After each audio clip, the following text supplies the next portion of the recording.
രാഷ്ട്രീയക്കാർക്ക് പാചകം അറിയില്ല എന്ന് ആരാ പറഞ്ഞേ? ഇന്ന് നമ്മുടെ കൂടെ ഉള്ളത് നമുക്ക് എല്ലാവർക്കും പ്രിയങ്കരിയായ മിസ് ശോഭന ജോർജ്. അയ്യോ, മിസ്സസ് ശോഭന ജോർജ്, സോറി സാറാ. ഇതെന്റെ എനിക്കൊരു കിട്ടിയ ഒരു കോംപ്ലിമെന്റ് ആയിട്ട് ഞാൻ വെച്ചേക്കായിരുന്നു, അതുകൊണ്ട് ഒരു കോംപ്ലിമെന്റ്. അപ്പൊ നമ്മുടെ മിസ് ശോഭന ജോർജ് ആണ് നമ്മുടെ കൂടെ നിന്നുള്ള നമ്മുടെ അതിഥി. സോ ഇന്ന് എന്താണ് ഞങ്ങൾക്ക് വേണ്ടി ഉണ്ടാക്കുന്നത്? ടേസ്റ്റ് ഓഫ് കേരളയുടെ ഒരു അടിപൊളി എപ്പിസോഡ് ആക്കാനായിട്ട് അതായത് ടേസ്റ്റ് ഓഫ് കേരള എന്ന് പറയുമ്പോൾ ഞാൻ വിചാരിക്കും എല്ലാവരും വിചാരിക്കും അവിയലും സാമ്പാറും ഒക്കെ ഉണ്ടാക്കുന്നതെന്ന്. പക്ഷെ അതൊന്നുമല്ല. അതായത് ഞാൻ കേരളത്തിലേക്ക് ഒരു പുതിയ വിഭവത്തെ കൊണ്ടുവരികയാണ്. കാരണം ശരിക്കും ഗൾഫിലായിരുന്ന സമയത്ത് ഞാൻ കുറേ നാൾ അവിടെ സമയം ചെലവഴിക്കാനും താമസിക്കാനും ഒക്കെ ഒരു അവസരം കിട്ടിയപ്പം അവിടെ ഏത് വീടുകളിൽ ചെന്നാലും വീട്ടമ്മമാർ പെട്ടെന്ന് തയ്യാറാക്കി തരുന്ന വളരെ സ്വാദിഷ്ടമായ ഒരു വിഭവമാണ് മജ്ബൂസ് എന്ന് പറയും. മജ്ബൂസ് അതൊരു ബിരിയാണി ഫാമിലിയുമായിട്ട് ആക്കാം. അപ്പോൾ അങ്ങനെ വന്നപ്പോൾ എനിക്ക് തോന്നി, ശരിക്കും പറയുകയാണെങ്കിൽ അവിടെ നമുക്ക് കിട്ടുന്ന മജ്ബൂസ് എന്ന് പറയുന്ന ആ ഒരു വിഭവത്തിന് നമ്മുടെ മലയാളിക്ക് അത്ര ചിലപ്പോൾ ഇഷ്ടപ്പെട്ടു എന്ന് വരത്തില്ല.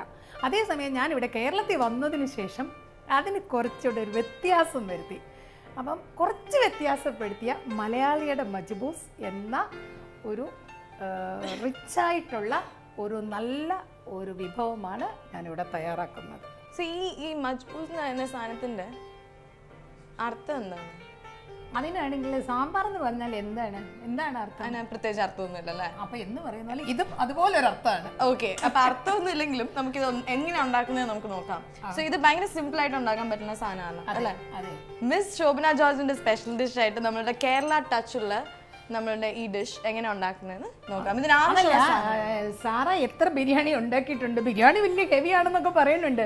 ബിരിയാണി എല്ലാം ഉണ്ടാക്കിയിട്ടുണ്ടോ? ഞാൻ സ്ഥിരം ബിരിയാണിയാണ് വീട്ടിലുണ്ടാക്കുക, കഴിക്കുന്നത്. റെഡിമെയ്ഡ് ബിരിയാണി. ഇതിൻ്റെ ഒരു പ്രത്യേകത എന്താണെന്ന് ചോദിച്ചാൽ ഇതൊരു ശരിക്കും പറയണമെങ്കിൽ ഒരു മെയിൻ ഡിഷാണ്. ഇത് വല്ലപ്പോഴും വീട്ടിലുണ്ടാക്കാവുന്നതല്ല, എപ്പോൾ വേണമെങ്കിലും വീട്ടിലുണ്ടാക്കാൻ പറ്റും എന്നുള്ളതാണ് ഇതിൻ്റെ ഒരു പ്രത്യേകത. ഒരു 10 മിനിറ്റ് നേരത്തെ ഒരു മെനക്കേട് കഴിഞ്ഞാൽ നമുക്ക് ഇത് ഒരു സിമ്മിലിട്ട് വെച്ചിട്ട് പോയി പിന്നെ ആഹാരം കഴിക്കാൻ നേരത്തെ. തീർച്ചയായിട്ടും ഇത് ഹെൽത്തി ഫുഡാണ്, വേറെ ഒന്നും ഇതിൻ്റെ അകത്തില്ല. അപ്പൊ ഇൻഗ്രീഡിയൻസിനെ കുറിച്ചല്ലേ പറയണത് അല്ലേ? എല്ലാവരും പേപ്പറൊക്കെ ആയിട്ട് ഇങ്ങനെ റെഡി ആയിട്ടിരിക്കാം നമ്മുടെ പ്രേക്ഷകർ. സോ നമുക്ക് എന്തൊക്കെ ആവശ്യമുള്ളതെന്ന് പറയാം. ഓക്കെ, സോ മെയിൻ ആയിട്ട് ഇതിൽ chicken, rice, 1/2 kg biryani rice വെച്ചിരിക്കുന്നു. ഇത് കഴുകി വെച്ചേക്കുവാണ്. പിന്നെ അതുപോലെ ഇതാണെങ്കിൽ ഒരു 1 kg ആണ് ചിക്കൻ. 1 കിലോ ചിക്കൻ ഇഷ്ടമുള്ളവർക്ക് കുറച്ച് കൂടുതൽ chicken. So 1/2 kg rice, 1 kg chicken. അത് 1/2 kg വേണമെങ്കിലും ആവാം. ഓക്കെ, ആൻഡ് 2 ടൊമാറ്റോ, 2 തക്കാളി, പിന്നെ ഉള്ളി അരിഞ്ഞു വെച്ച് 2. ഓക്കെ, ആൻഡ് ഉള്ളി വറുത്ത് വെച്ചിരിക്കുക. അത് ലാസ്റ്റിലത്തേക്കുള്ളതാണ്. അതും ഈ കൂട്ടത്തിൽ ഗാർണിഷ് ചെയ്യാൻ വേണ്ടിയിട്ട്. ചിക്കൻ ക്യൂബ്സ് ആണ്. അത് വേണമെങ്കിൽ ടേസ്റ്റിന് നമുക്ക് വേണമെങ്കിൽ ആഡ് ചെയ്യാം. അത് വേണ്ട എന്നുണ്ടെങ്കിലും ഒരു കുഴപ്പമില്ല. ചിക്കൻ ക്യൂബ്സ്, പിന്നെ നമ്മുടെ സാധാരണ പട്ട, ഗ്രാമ്പൂ. ഈ ഗ്രാമ്പൂ ആണെങ്കിൽ ഒരു 4 ഗ്രാമ്പൂ, ഏലക്കയാണെങ്കിൽ ഒരു 3 ഏലക്ക, പട്ടയാണെങ്കിൽ ആ ഒരു കഷ്ണം പട്ട, പിന്നെ ആ ലീഫ് ആണെങ്കിൽ ഒരു എല്ലാം കുറച്ച് മാത്രം ചേർത്താൽ മതി. പിന്നെ ഉപ്പ്, വെളിച്ചെണ്ണ, വെള്ളം. അപ്പൊ പിന്നെ നമ്മൾ ഇഞ്ചി. ഇത് വെളുത്തുള്ളി ഉണ്ട് ഇതിൽ. ഇഞ്ചിയുണ്ട്, വെളുത്തുള്ളി. ഇഞ്ചിയും വെളുത്തുള്ളിയും ചതച്ച് ഒരു ഹാഫ് സ്പൂൺ വേണ്ടി. ഓക്കെ, സോ ഇത്ര വളരെ സിമ്പിൾ ആണ്. അധികം ഐറ്റംസ് ഒന്നും ഇല്ല നമുക്ക് റെസിപ്പിയിൽ വരുന്നത് അല്ലെ? കുറച്ച് സാധനങ്ങൾ വെച്ചിട്ട് നമുക്ക് ഈസി ആയിട്ട് ഉണ്ടാക്കാം. സോ നമുക്ക് നമ്മുടെ മജ്ബൂസ് എങ്ങനെ ഉണ്ടാക്കുന്നതെന്ന് നോക്കാം. സോ ശോഭന ചേച്ചി, അപ്പൊ നമുക്ക് നമ്മുടെ അടുപ്പ് എത്തിക്കും. വെളിച്ചെണ്ണ, സാധാരണ വെളിച്ചെണ്ണ. ഇതിന് വെളിച്ചെണ്ണ ഉപയോഗിക്കുകയേ പോലും ചെയ്യരുത്. ഉപയോഗിക്കരുതെന്നാണ് ഞാനും പറയാൻ. ഇത് vegetable oil. Vegetable oil 1.5 cup vegetable oil. കഴുകി വൃത്തിയാക്കിയ 1 കിലോ ചിക്കൻ. ഓക്കെ, ആ ചിക്കൻ്റെ അകത്തേക്ക് നമ്മൾ ഒരു 1.5 സ്പൂണ് മുളക് പൊടിയും ഉപ്പും കൂടിയിട്ട് ഇത് മാരിനേറ്റ് ചെയ്ത് വെച്ചു. ഒരു 1 hour മാരിനേറ്റ് ചെയ്ത് വെച്ചിട്ട് നമ്മൾ ഇതിപ്പോൾ ഫ്രൈ ചെയ്യണം. ഇതിൻ്റെ അകത്ത് ഇത് വെജിറ്റബിൾ ഓയിൽ ഹാഫ് ഫ്രൈ ചെയ്താൽ മതി എന്ന് പറയുന്നത്. ബിക്കോസ് ഇനി എന്തായാലും അത് കുക്ക് ചെയ്യാനുള്ളതാണ് ചോറിന്റെ കൂടെ അല്ലേ? അതെ.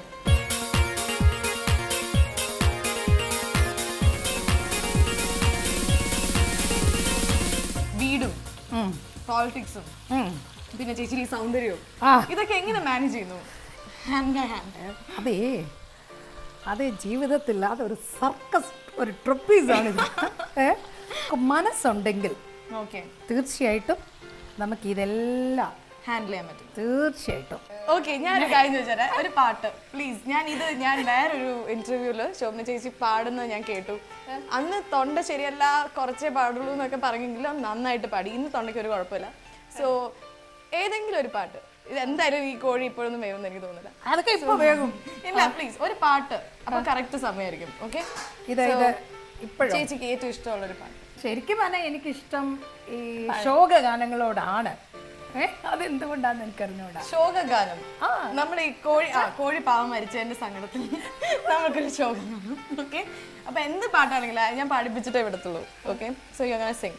സുഖമൊരു ബിന്ദു, ദുഃഖമൊരു ബിന്ദു, ബിന്ദുവിൽ നിന്നും ബിന്ദുവിലേക്കൊരു പെണ്ടുലമാടുന്നു. ജീവിതം അതു ജീവിതം, സുഖമൊരു ബിന്ദു. ഇത് ശോകഗാനം ഒന്നല്ല, ഇത് ഭയങ്കര റൊമാൻറ്റിക് ഗാനായിട്ട് എനിക്ക്.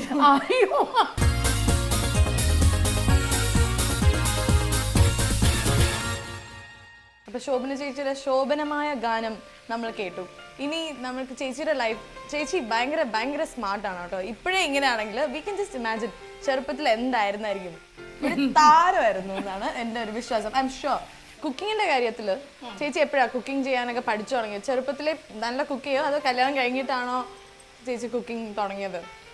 പലരും അങ്ങനെയാണല്ലോ, കല്യാണം കഴിയുമ്പോഴാണല്ലോ ഓടി നടന്ന് കുക്കിംഗ് പഠിക്കുന്നത്. അതെ, രാഷ്ട്രീയത്തിൽ നമുക്ക് പിന്നെ നമുക്കിതിന് മുമ്പ് ചെയ്ത് പരിചയം ഉണ്ടായിരുന്നു എന്ന് ചോദിച്ചാൽ നമ്മൾ എന്താ പറയുക? നമുക്ക് കണ്ട് പരിചയമല്ലേ ഉള്ളൂ. അതെ, എന്ന് പറയുന്നത് പോലെ കുക്കിങ്ങിലും തിന്ന് പരിചയമാണ് കൂടുതൽ. പക്ഷേ തിന്ന് പരിചയമാകുമ്പോഴും എനിക്കിതൊക്കെ ഇഷ്ടമായിരുന്നു. ഞാൻ ഹോട്ടലിൽ കയറിയാൽ പോലും ചോദിക്കും അവിടുത്തെ ഷെഫിനോട്, ഞാൻ ചോദിക്കും ഇതൊക്കെ എങ്ങനെയാ ചെയ്യാ? ഞാൻ പോകും ഇഷ്ടപ്പെട്ട സാധനം കഴിച്ചു. അത് നല്ലൊരു ഐഡിയ കേട്ടോ.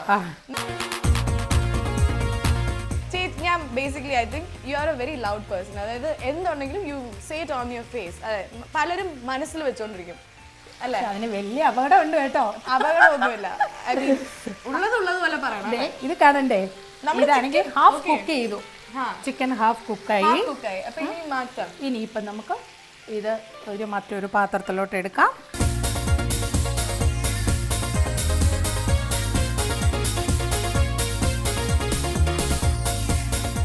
നമ്മുടെ ചിക്കൻ ഹാഫ് വെന്തിട്ടുണ്ട്.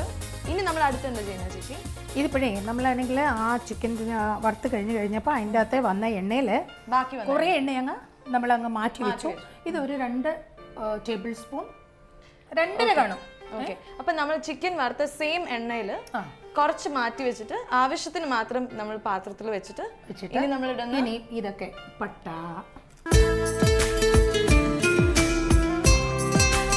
അതിൻ്റെ കൂടെയുള്ള പൂവ്, 2 ഗ്രാമ്പു, 2-3 ഗ്രാമ്പു, കുറച്ച് അത് നമുക്ക് വേണ്ടതായതുകൊണ്ട് ഇത് ഞാൻ ദുബൈയിൽ നിന്ന് കൊണ്ടുവരുന്ന ഒരു പ്രത്യേക ഒരു ദുബായ് അല്ല, ഇതിന്റെ ഒരു ഈ മജ്ബൂസിന്റെ ഒരു പ്രധാനപ്പെട്ട ഒരു സാധനമാണ്. ഇത് ശോഭന ചേച്ചി ആർക്കും പറഞ്ഞു തരുന്നില്ല, പേര് പറയുന്നില്ല.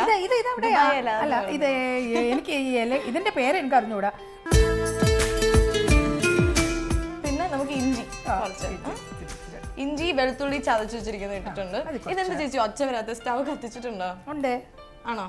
തീ സിമ്മിൽ ഇട്ടിട്ട് തീ സിമ്മിൽ ഇട്ടേക്കുവാ. അത് എത്രയും കൂടി കരിക്കണ്ടെന്ന് വിചാരിച്ചിട്ട്. ഇത് കുറച്ച് സമയം എടുക്കും തോന്നുന്നു.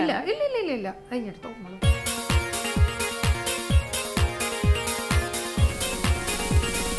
അപ്പൊ ഇനി തക്കാളി, ഇത് എത്ര തക്കാളിയാ?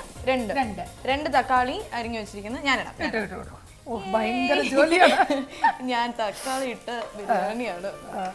എന്തായാലും ഇത് ഒരു 2 മിനിറ്റ് ചെയ്യണമല്ലോ. അപ്പൊ നമുക്കൊരു ചെറിയ ബ്രേക്ക്. അപ്പൊ ചേച്ചീനെ കൊണ്ട് ഇനി ഒരു പാട്ടും കൂടി ഞാൻ ഒറ്റയ്ക്കിരുന്ന് പാടിപ്പിക്കട്ടെ. 1 മിനിറ്റ് നിങ്ങളൊരു ചെറിയ ബ്രേക്ക് എടുത്തിട്ട് തിരിച്ചു വരാം.